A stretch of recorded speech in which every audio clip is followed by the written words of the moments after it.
नमस्कार, आप देख रहे हैं एमएच न्यूज। शुरुआत करते हैं इस वक्त की बड़ी खबर के साथ। एसबीएल कंपनी में हुए भीषण विस्फोट को लेकर बड़ा बयान सामने आया। मुख्यमंत्री फडणवीस ने कहा कि विस्फोटक निर्माण प्रक्रिया में अब ऑटोमेशन की आवश्यकता है ताकि भविष्य में ऐसी घटनाओं को रोका जा सके।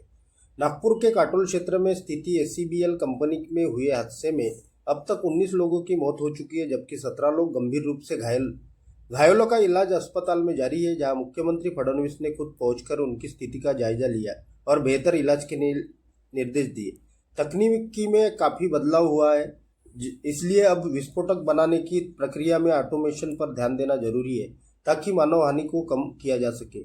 मुख्यमंत्री ने बताया कि इस मामले में एसबीएल कंपनी के प्रबंधन से जुड़े 21 लोगों के खिलाफ मामला दर्ज किया गया है, जिसमें से 11 आरोपियों को गिरफ्तार किया जा चुका है, जबकि कुछ आरोपी अभी भी फरार है और उनकी तलाश जारी है। सेफ्टी ऑडिट के बाद भी हादसा हुआ, इसलिए जांच के बाद जिनकी लापरवाही सामने आई उन पर सख्त कार्रवाई की जाएगी। मुख्यमंत्री ने यह भी कहा, विस्फोटक निर्माण से जुड़े नियम 2008 के, जिनमें अब बदलाव की जरूरत है। राज्य सरकार केंद्र में इस दिशा में नए शोध और नियमों को अपडेट करने की मांग करेगी। साथ ही मृतकों के परिवारों और घायलों को आर्थिक सहायता देने का भी आश्वासन दिया गया।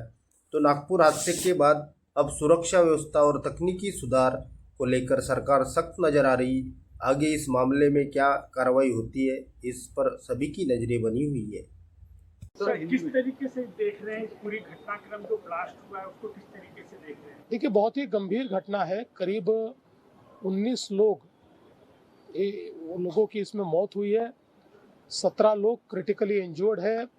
बहुत बड़े पैमाने पर उनको वे जले हुए उनको है, बर्न इंजरी उनको है और यहाँ ऑरेंज सिटी हॉस्पिटल में अभी उनका इलाज चल रहा है। जो भी लेटेस्ट प्रोटोकॉल्स है वो बहुत तेजी के साथ ऑरेंज सिटी हॉस्पिटल ने उनको उपलब्ध कराए हैं और हम अपेक्षा रखते हैं कि उनकी रिकवरी होगी। थोड़ा समय लगेगा लेकिन उनकी रिकवरी होगी। अभी इस केस में पुलिस ने भी एफआईआर दाखिल किया है। करीब 21 लोगों पर एफआईआर है, उसमें से 11 लोगों को अरेस्ट किया है। मैनेजिंग डायरेक्टर को भी अरेस्ट किया हुआ है। कुछ लोग फरार है, उनको भी ढूंढकर अरेस्ट किया जाएगा। साथ साथ जो हताहत हुए, जिनकी मौत हुई है, उनको कंपनी की ओर से 75 लाख रुपया कंपेंसेशन दिया गया है। 5 लाख रुपया हमने सीएम फंड से दिया है। 2 लाख रुपया प्रधानमंत्री जी ने पीएम फंड से उनको दिया हुआ है। जो इंजर्ड है उनको 25 लाख रुपया कंपनी की ओर से दिया जा रहा है और उन सभी का इलाज हो, इसकी ओर हम लोग भी पूरे तरीके से ध्यान रखेंगे। जहाँ तक इस हादसे का सवाल है तो इससे कई प्रश्न तैयार हो रहे हैं। चूँकि इसको रेगुलेट करने वाले जो नियम है ये 2008 के नियम है और आज 2026 में हम लोगों ने देखा है कि पिछले कुछ सालों में टेक्नोलॉजी काफ़ी बदली है। जो ज्वलनशीलता है उसकी भी तीव्रता है वो काफ़ी बड़े पैमाने पर बढ़ी हुई है।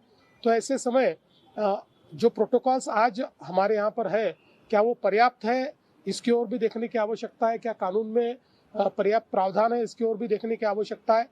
इसलिए हम लोग जब जांच तो कर ही रहे हैं, लेकिन जांच के साथ साथ हम लोग इस एंगल पर भी फोकस करेंगे ताकि इस पद्धति से जो नियम है या कानून है, दोनों में किस प्रकार के संशोधन होने चाहिए, उन संशोधनों के ऊपर कार्य करके हम केंद्र सरकार को निवेदन करेंगे। उस प्रकार के संशोधन केंद्र सरकार हाथ में ले। विशेष रूप से कुछ प्रोटोकॉल्स या कुछ प्रोसेसेस ये 100% ऑटोमेटेड की जा सकती है क्या, इसके ऊपर भी ध्यान देने की आवश्यकता है। क्योंकि ये जो सारे पदार्थ है इनकी ज्वलनशीलता इतनी तीव्र इस प्रकार की है कि जिसमें मिनिमम ह्यूमन एरर से भी बहुत बड़े पैमाने पर क्षति हो सकती है, लोग हताहत होने की संभावना होती है। इसलिए इसके कुछ प्रोसेसेस अगर ऑटोमेट हो पाए तो शायद इस प्रकार की जो घटनाएं हैं उन घटनाओं को हम लोग कम कर पाएंगे। तो उस दृष्टि से पूरी जांच करके इसका रिपोर्ट ये केंद्र सरकार को सौंपा जाएगा। मनुष्य जैसे मामले दर्ज किए जाएंगे क्योंकि बड़े पैमाने। देखिए, सारे मामले दर्ज हो गए। आप अगर देखेंगे तो जिस प्रकार की यहाँ पर एफआईआर किया गया है उसमें जो तीव्र से तीव्र इस प्रकार की उनके ऊपर हम लोग चार्जेस लगा सकते थे वो लगाए हुए। देखिए, पहली बात तो यह है कि यहाँ पर जितने हमारे इस प्रकार की फैक्ट्रीज है इन सबका ऑडिट हुआ है और ऑडिट के बाद इस प्रकार की घटना यहाँ पर घटी है। तो निश्चित रूप से जब एक प्रकार से इसका जो कि रिपोर्ट आएगा उसमें कई जो सुपरविजन है उसमें कोई कमी है या अधिकारियों ने कोई जो कार्य करना चाहिए था लेकिन उसमें निग्लिजेंस दिखाया है तो जरूर उनके ऊपर भी कार्रवाई होगी।